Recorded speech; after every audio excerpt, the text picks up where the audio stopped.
শুধু অভিনয় দিয়ে তিনি জয় করেছেন কোটি মানুষের মন। বিশ্বের যেখানেই বাঙালি রয়েছে, বাংলা ভাষাভাষী রয়েছে, সেখানেই রয়েছে তার ভক্ত। দর্শক, আজকে আমরা কথা বলবো জয়া আহসানের সাথে। জয়া আহসান অভিনয় দিয়ে জয় করেছেন মানুষের মন, যেমনটি বলছিলাম। একজন শিল্পী হিসাবে, একজন অভিনয় শিল্পী হিসাবে আপনি কি মনে করেন আপনি সত্যি মানুষের মন জয় করতে পেরেছেন? আমি ভাবিনি কখনো, সত্যি এই প্রশ্নটা আমি বোধহয় প্রথমবার আমি ফিল করছি। এবার আপনি যেভাবে বললেন, আমি আসলে এত চিন্তা করে দেখিনি আসলে মন জয় করতে পেরেছি কিনা। আমার মনে হচ্ছে যে কাজ করছি, কাজের প্রতিফল স্বরূপ হয়তো আমি মানুষের ভালোবাসা পাচ্ছি, মানুষ আমার ছবি দেখছে, এটুকুই। অভিনেতা জয়া বা অভিনেতা জয়ার বাইরেও আলাদা কোনো পরিচয়ে নিজেকে বা আলাদা কোনো পরিচয় দিতে নিচে স্বাচ্ছন্দ্য বোধ করেন কিনা, বা সেই পরিচয়টা বা কী? আমি ভাইয়া কাজটা করে যেতে চাই। আর শিল্পী হিসেবে অতৃপ্তির কথা যেটা বললেন, সেটা সত্যিকার অর্থেই সত্য, যে অতৃপ্তি একটা বিষয় থেকে যায়। মনে হয় যেন আরেকটু ভালো পারতাম, যেন আমার মনে হয় হ্যাঁ আমি যা আমার ক্ষমতা আছে বা আমি যা করতে চাই তার চেয়ে ওরকম ক্যারেক্টার অনেক সময় পাই না মনে হয়, আমি ওরকম ডিরেক্টর পাই না অনেক সময়। এগুলো আমার কাছে নিজের কাছেই মনে হয়। সো এই অতৃপ্তিটা আমাদের থেকেই যাবে, এটা বোধহয় আমৃত্যুই থেকে যাবে। তারপরেও আসলে সেই অতৃপ্তি নিয়ে তো থাকলে চলবে না, আমাকে কাজ করে যেতে হবে। যেই কারণে নানান রকম কাজ করছি, এখনও করে যাচ্ছি, সেই জায়গা থেকেই সারাক্ষণ কাজ করে যাওয়া। আসলে সিতে সিনেমা একটা প্রোডাকশন হাউস, এবং আমরা জানি যে এই হাউসটি হচ্ছে আপনার। তো হঠাৎ করে অভিনেত্রী জয়ার বাইরে কেন প্রযোজক হতে চাইছেন, বা প্রযোজক হয়েই কী উপহার দেবেন দর্শককে? আমাদের সিতে সিনেমাতে নানান রকম ডকুফিকশন হয়, ফিকশন হয়, ফুল লেন্থ ফিচার ফিল্মস হয়, সব রকম সব কিছু হচ্ছে। আমরা আমাদের মতো করে চেষ্টা করি যে একটি ভালো ছবি তৈরি করা, যেটা রেজলেন্সগুলো আপনার দর্শকের ভিতর থেকে যাবে, দর্শক মনে রাখবে। আপনার কথা শুধু ধরে বলি যে আমরা কিন্তু শুনে আসছি, যে প্রায় এক যুগ থেকেই শুনে আসছি যে আমাদের ভালো গল্প নেই, ভালো মেকার নেই। আবার এটার বিপরীতে এমন কথা হচ্ছে যে তরুণরা কিন্তু দারুণ মেধাবী। তাহলে সংকটটা কোথায়? সংকট হচ্ছে সব চরিত্ররা আমাকে দেবে না, এটা হচ্ছে সংকট না, এটা মানে এটা সত্যি। সব চরিত্র কেন বা আমি করব, বা আমাকেই বা কেন কাস্ট করবে সব চরিত্রে।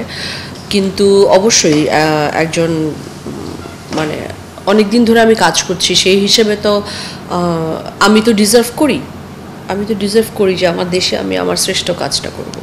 তো সেটার অপেক্ষায় আছি। আমি এখনও জানি না আমার শ্রেষ্ঠ কাজটা আমি করেছি কিনা, কিন্তু সেই শ্রেষ্ঠ কাজের জন্য আমি এখন অপেক্ষা করি, এবং সেটা দেশের মাটিতেই করব। অবশ্যই আমাদেরও সেই শুভকামনা। আপনি অবশ্যই শ্রেষ্ঠ কাজটি করবেন। সেই অতৃপ্ত বাসনা থেকেই কি আপনি সিতে সিনেমা তৈরি করেছেন? হ্যাঁ, অনেকখানি সত্য। অতৃপ্ত বাসনা সেটার থেকে না, আমার মনে হয়েছে যে কিছু গল্প বলা দরকার। কিছু গল্প এমন নয় যে সিতে সিনেমাতে শুধু আমি অভিনয় করব, সিতে সিনেমায় আমি আছি বলে, মানে আমি ওন করি বলে। আমি যেমন শবনম ফারিয়াকে লঞ্চ করেছিলাম, আপনার মনে আছে কি না, এবং খুব ভালো চরিত্রে অভিনয় করেছিল, খুব ভালো করেছিল। এবার আমাদের যে ছবিটি আসতে যাচ্ছে, সেখানে আমরা এবং অ্যাপল বক্স দুজনেই মিলেই প্রযোজনাটা করেছি, এই ছবিটি প্রডিউস করেছি। কিন্তু সেখানে যেমন আমরা মঞ্চের যে খুবই গুণী শিল্পী মহসিন আক্তার, ওনাকে আমরা লঞ্চ করছি, উনি আছেন। আমরা চেষ্টা করে যাই আসলে যে সবসময় সব রকমভাবেই সব কাজ করবার। সিতে সিনেমাতে হ্যাঁ, আমার নিজের কাজে যেমন আমি আমার প্রোডাকশন হাউস থেকে একটা কাজই করেছি, সেটা দেবী। এবং হ্যাঁ, ওই চরিত্রটি হয়তো আমাকে অন্য কেউ তখনও ভাবেনি, আমার মনে হলো যে আমি এটা করতে পারবো, কেননা আমি এটা করব। এবং দেবীটা আমার ব্রেন চাইল্ড ছিল, যে আমার মাথা থেকে এসছে যে আমি দেবী ছবিটা বানাতে চাই। তো সেটা যে খুব ভুল করেছি, সেটা তো নিশ্চয়ই আপনারা আমার সঙ্গে একমত হবেন না, একমত হবেন যে আমি ঠিক কাজই করেছি এরকম একটি ছবি তৈরি করাতে, কারণ দেবী খুবই সিগনিফিক্যান্ট একটি কাজ। তো সেটা ধারাবাহিকতা এটা আছে, এবং আরও অনেকগুলো কাজ আছে আসলে, যেগুলো আপনারা পরে পাইপলাইনে দেখতে পাবেন। আমাদের যে ইরানি ছবিটি ফেরেশতে, ওটার কো প্রডিউসারও আমাদের এই সিতে সিনেমা। আমাদের ভারতেও কিছু ছবি আছে, সেগুলো সেগুলোর প্রযোজনাও আমি করেছি, মানে আমাদের সিতে সিনেমা করেছে। অনেকখানি চরিত্রেরও লোভ আছে এবং ভালো কাজেরও আমার মনে হয় দরকার আছে বলে আমার মনে হয় যে আমার অবস্থান থেকে যতটুকু আমি কন্ট্রিবিউট। ভক্তরা আঙ্গুল উঁচিয়ে বলেন যে আমরা তারকাদের এত ভালোবাসা দিচ্ছি, তারকারা আমার ইন্ডাস্ট্রিকে কি দিচ্ছে, এটা কিন্তু ভক্তরা বলে থাকে। তো সেই দায়বদ্ধতা থেকেও হয়তো আমার মনে হয় দেবী তো আমার সেই জায়গাটার থেকে, আমি তো বলেছিলাম আমি যখন দেবী প্রযোজনা করি যে এটা আমার তাদের প্রতি ভালোবাসা, আমার ভক্তরা আমাকে এতদিন পর্যন্ত লালন করেছে, আমাকে তৈরি করেছে, তাদের প্রতি আমার ভালোবাসা ছিল সেই দেবী। কারণ it was not a very easy to deal with. এটা একটা বেস্ট সেলার ছিল, হুমায়ূন আহমেদের ছিল। নানান রকম প্রতিবন্ধকতার ভেতরে আমরা এই ছবিটি শ্যুট করেছি। হুমায়ূন আহমেদের কোনো গল্প নিয়ে কাজ করা কিন্তু ভীষণই চ্যালেঞ্জিং, এবং সেখানে তার মধ্যে দেবীর মতন গল্প যেটা সর্বোচ্চ পঠিত এবং সবার মতন একটা ইন্টারপ্রিটেশন আছে এই ছবিটি নিয়ে, সেটিকে যখন আমরা ভিজুয়ালি সামনে আনি সেটা অনেক বড় দায়িত্ব আমাদের ছিল। আরেকটি বিষয় যে সারা বিশ্বেই এক ধরনের অস্থিরতা চলছে, আমরা যেদিকেই তাকাই না কেন সেখানে যুদ্ধের দামামা, ইউক্রেন, গাজা, ভারত, পাকিস্তান, সব জায়গায়। একজন শিল্পী হিসেবে এই যে বৈশ্বিক অস্থিরতা, আপনি কি মনে করেন যে আমাদের এই শিল্প চর্চা বা এই যে ইন্ডাস্ট্রিকে আরও এগিয়ে নিয়ে যেতে গেলে আমাদের রাজনৈতিক স্থিতিশীলতা খুবই জরুরি? হ্যাঁ, মানে রাজনৈতিক স্থিতিশীলতা, একই সাথে সামাজিক একটি মানে এনভায়রনমেন্ট, সামাজিকভাবে পজিটিভ এনভায়রনমেন্ট। একই সাথে আমার দরকার হচ্ছে আপনার কি বলবো, সমস্ত কিছু একসাথে। এগুলো তো ডিপেন্ড করে মানুষের মানসিকতা এবং সমস্ত কিছু ডিপেন্ড করে, এবং সেগুলো নিশ্চয়ই ঠিক হচ্ছে। সব কিছু ভালো মন্দ দুটো দিকই আছে, সেগুলো সব কিছু ঠিক হচ্ছে এবং হবে নিশ্চয়ই, এটা অদূরেই আরও ভালো হবে। এত একটি পরিবর্তনের ভেতর দিয়ে আমরা গেছি, তার ভেতরে কিন্তু আমাদের ঈদে কতগুলো ছবি রিলিজ করলো এবং দর্শক সেগুলো দেখলো। সো দর্শক আসলে ভালোটা ঠিকই দেখবে। আমাদের কাজ হলো কাজ করে যাও, আমরা কাজ করে যাও। আগামীতে জয়া আহসান শুধু কি অভিনেত্রী হিসেবেই থাকতে চান, নাকি অভিনেত্রীর বাইরেও আরও কিছু কাজ করতে চান, যে কাজগুলো আপনাকে আরও মহিমান্বিত করবে?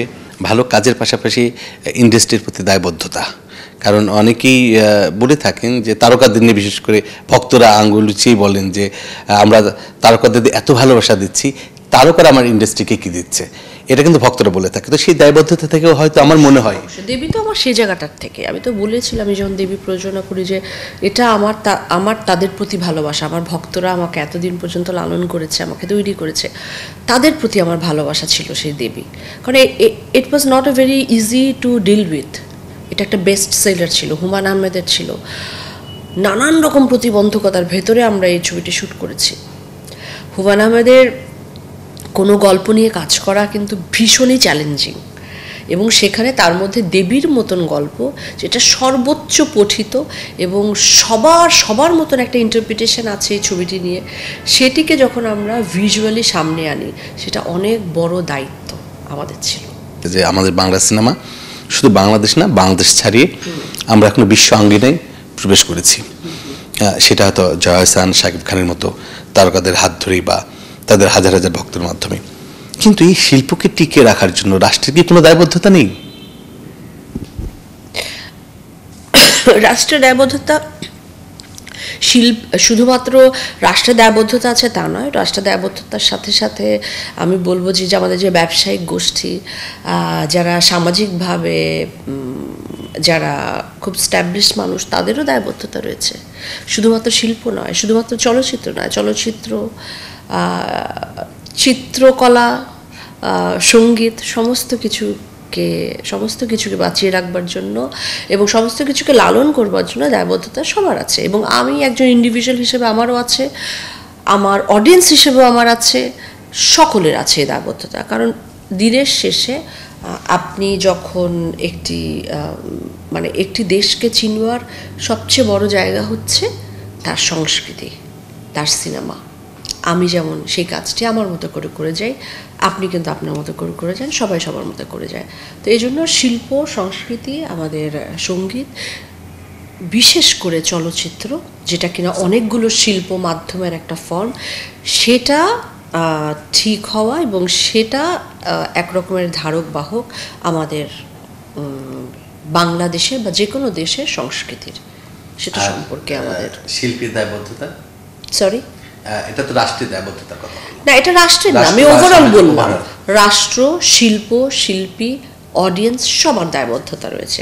কারণ সব কিছুর বাইরে হলো আমাদের উচিত কি করে আমরা আমাদের আর্ট কালচার, আমাদের সিনেমাকে আমরা আরও সামনে সারিতে নিয়ে যাব। কারণ একটা দেশকে বাইরের দেশ চেনেই কিন্তু তার সিনেমা দিয়ে। জয় হাসান, এই শিল্প চর্চা বা শিল্পের অহিংস মানুষকে অহিংস করে তোলে, হিংসার সমাপ্তি ঘটায়। আপনি কি এটা মনে করেন বা আপনি কি এটা বিশ্বাস করেন? হ্যাঁ, অবশ্যই অহিংস করে তোলে, মানুষকে তার মতো করে, আসলে মানুষকে তার মতো করে করতে দেয় তার কাজ। কারণ অহিংস তো অবশ্যই, শুধুমাত্র অহিংস নয়, শিল্প মানুষকে সত্যিকার অর্থে মানবিক করে তোলে, মানুষ করে তোলে। আমাদের দর্শক পরিবর্তন হয়েছে। এখন আমি এমন দেখেছি যে হলে গিয়ে কিন্তু অনেক ইংলিশ মিডিয়াম স্টুডেন্টরা যখন বাংলা সিনেমা যারা দেখতো না, হ্যাঁ তারাও কিন্তু দেখছে। তাহলে আপনি কি এটা কারণ আমরা আশা প্রযুক্তির ঠিক ব্যবহার করছি এখন, এবং এটা আমাদের পোটেনশিয়াল ছিল অনেক আগে থেকেই। দেখুন, কমার্শিয়াল ছবি ঠিক করে করতে হবে, মানে ইন্ডাস্ট্রি মানে কি, ইন্ডাস্ট্রি বাংলা যদি আমরা করি শিল্প, আমরা যদি আর্টের বাংলা করি শিল্প, ইন্ডাস্ট্রিরও দরকার আছে, আমাদের আর্টেরও দরকার আছে। সো দুটো শিল্পর আমাদের দরকার আছে, দুরকম ছবি হবে। সো এই দুরকম ছবির থেকে দর্শক, আমি তো আমার কমার্শিয়াল ফিল্ম আমি দেখতে ভালোবাসি, আমি অবশ্যই দেখবো। যা যা ছবি হয়েছে এগুলো খুব তাড়াতাড়ি দেখতে যাব। আমি তো চাই মানে কমার্শিয়াল ছবি যতদিন ইন্ডাস্ট্রির চাকা ঘুরলে ইন্ডাস্ট্রিতে যারা যারা রয়েছে তারা সবাই একই সাথে লাভবান হবে। তেমনভাবে আর্ট হাউস ঘরানার ছবিও যদি ভালো হয়, একই সাথে আমি এই ছবিগুলো নিয়ে বিশ্ব দরবারের কাছে যেতে পারবো, বিশ্বের বাংলাদেশের সংস্কৃতিকে আমি তুলে ধরতে পারবো। তো দুটোরই আমার দরকার আছে।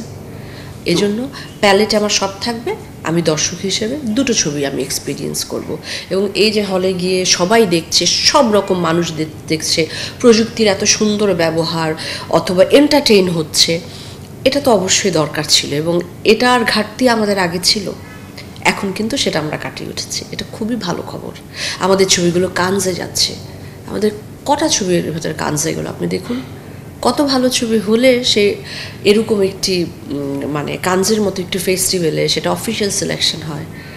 তো এগুলো তো গর্বের বিষয়। আমরা কিন্তু টুকটুক করে আমাদের মতো করে এগিয়ে যাচ্ছি। সো আমাদের যেটা দরকার সেটা হলো আমাদের আশেপাশগুলো একটু স্থিত হওয়া দরকার। রাজনৈতিক অস্থিরতা একটু কম হয়ে গেলে আমরা আরও ভালো কাজ করতে পারবো, আমরা আরও নির্দ্বিধায় নির্বিঘ্নে আমরা সুন্দর কাজ করতে পারবো।